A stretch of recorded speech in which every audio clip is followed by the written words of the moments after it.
မင်္ဂလာနံနက်ခင်းပါကျေးဇူးပြုနာမေတ္တာတော်နဲ့ငြိမ်သက်ခြင်းလွှမ်းခြုံရာတနေ့တာဖြစ်ကြပါစေဒီနေ့မနေ့ရန်ကုန်မြို့နဲ့တွေ့ပူချိန်ကတော့19ဒီဂရီရှိပါတယ်လူလူရေသွေးကနှိမ့်ချလဲရှိပြီးတော့မှတနေ့တာလုံးမှာအများအပြားနေတာပြီးမြင့်ဆုံးပူချိန်က32ဒီဂရီရှိမှဖြစ်ပါတယ်နေ့စဉ်ဝတ်ပြုခြင်းလင်းပြဒီဇင်ဘာလ21ရက်တနင်္ဂနွေနေ့2025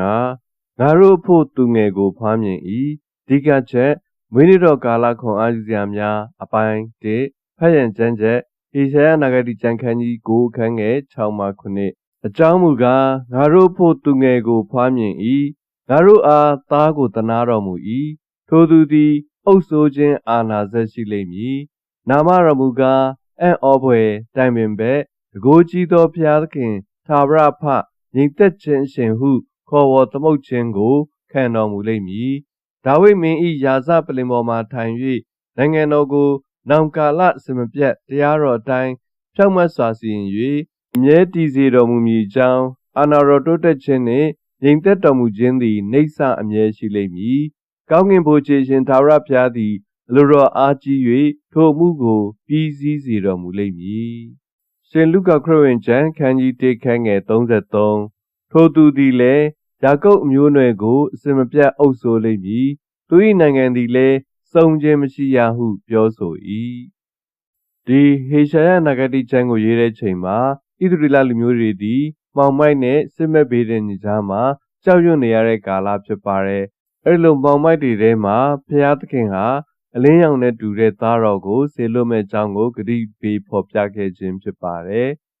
ငါတို့ဖို့သူငယ်ကိုဖွားမြင်၏ငါတို့အားသားကိုသနာတော်မူ၏ဆိုတဲ့နေရာမှာဖွားမြင်ခြင်းဆိုတာဟာသခင်ရှုဟာလောကကိုကြွလာတဲ့အခါမှာလူစားတိခံတဲ့လူအမျိုးသမီးတယောက်ရဲ့ဝမ်းပိုက်ထဲကနေဖွားမြင်ခြင်းကိုခံယူမဲ့သူဖြစ်ပါတယ်။ကောင်းကင်ကံဒီတိုင်းပဲဆင်းသက်လာတဲ့ပုံစံမျိုးပဲနဲ့လူစားတိလူအမျိုးသမီးရဲ့ဝမ်းထဲမှာပဋိသန္ဓေယူပြီးတော့မှဝေးဖွားလာမယ်ဆိုတဲ့အကြောင်းကို prophet ပြုဖော်ပြထားခြင်းပဲဖြစ်ပါတယ်။ငါတို့အားသားကိုသနာတော်မူ၏ဆိုတဲ့နေရာမှာတော့ဖခင်ရဲ့ဇာတိကိုဖော်ပြတယ်။သခင်ယေရှုသည်ဖခင်ထံကနေ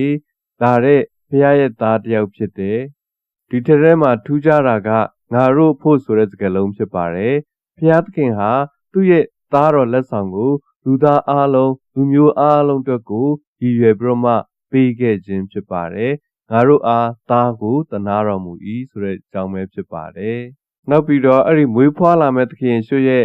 အုပ်ဆိုးခြင်းအာဏာစက်ဟာလောကီရှင်ပြန်နေလို့မဟုတ်ဘဲနဲ့သူ့မှာထူးခြားတဲ့ဝိသေသလက္ခဏာတွေရှိတယ်။ပထမဦးဆုံးက Wonderful Counselor အံ့ဩဖွယ်တိုင်ပင်ပဲဖြစ်တယ်။ကျွန်တော်တို့ရဲ့ရှုပ်ထွေးနေတဲ့ဘဝပြဿနာတွေကြားထဲမှာအကောင်းဆုံးကိုလမ်းပြပေးနိုင်တဲ့ဉာဏ်ပညာတော်နဲ့ပြည့်စုံတဲ့စိတ်ရှည်သည်းခံတဲ့တိုင်ပင်ပဲတစ်ယောက်ဖြစ်တဲ့ Mighty God တကိုးကြီးသောဘုရားသခင်ကိုရဟာကလေးသူငယ်ဖြစ်မွေးဖွားလာတော့လည်းပဲစัจ java လာကိုဖန်ဆင်းတဲ့ရခတ်သိမ်းကိုတတ်နိုင်တဲ့ဘုရားဖြစ်တယ်။နောက်ပြီးတော့သာဝရဖ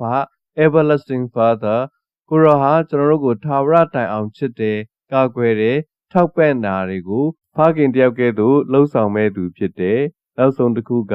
ငြိမ်သက်ခြင်းရှင်ဖြစ်တဲ့ Prince of Peace စိတ်နှလုံးထဲမှာ၎င်းလောကကြီးမှာ၎င်းစစ်မှန်တဲ့ငြိမ်သက်ခြင်းရှလုံးကိုပေးနိုင်တဲ့ရှင်သခင်တစ်ပါးဝေးဖွားလာခြင်းဖြစ်ပါတယ်။နောက်ပြီးတော့မှသူ့ရဲ့နိုင်ငံတော်ဟာ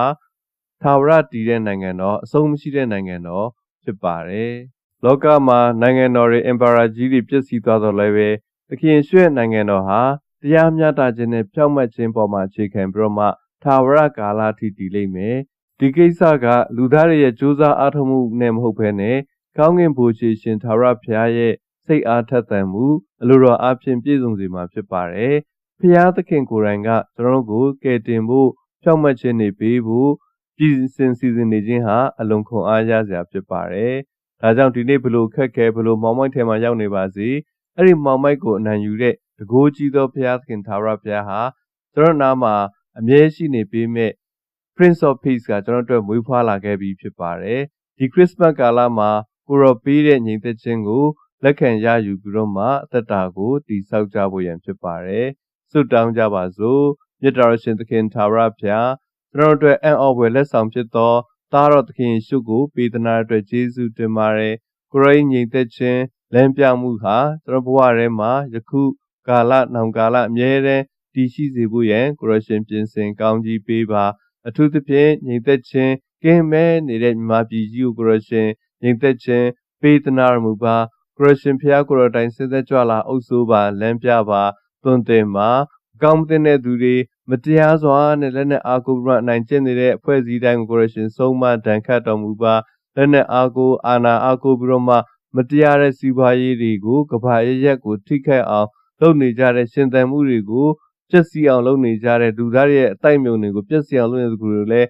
ကိုရရှင်ဆုံးမဒဏ်ခတ်တော်မူပါလက်တော်သို့အနံပါတယ်မြတ်တော်ရှင်ဖဖျားခရစ်စမတ်ရဲ့နှစ်သာရဖြစ်တဲ့ညီသက်ချင်းဝမ်းမြောက်ခြင်းပျော်ရွှင်ခြင်းလုံခြုံခြင်းလူသားတိုင်းပေါ်မှာတက်ရောက်စေပါဒီခုချိန်မှာစေယုံစေကန်တယောက်ကူသားလက်ရှိသူတွေအမြန်ဆုံးသက်သာပြောက်ကင်းစိတ်ဝင်ဆင်းရသောခွင့်များကိုကိုရရှင်ပြင်ဆင်ပေးသနာတော်မူပါကြောက်ကပ်ဆေးနေရတဲ့သူတွေ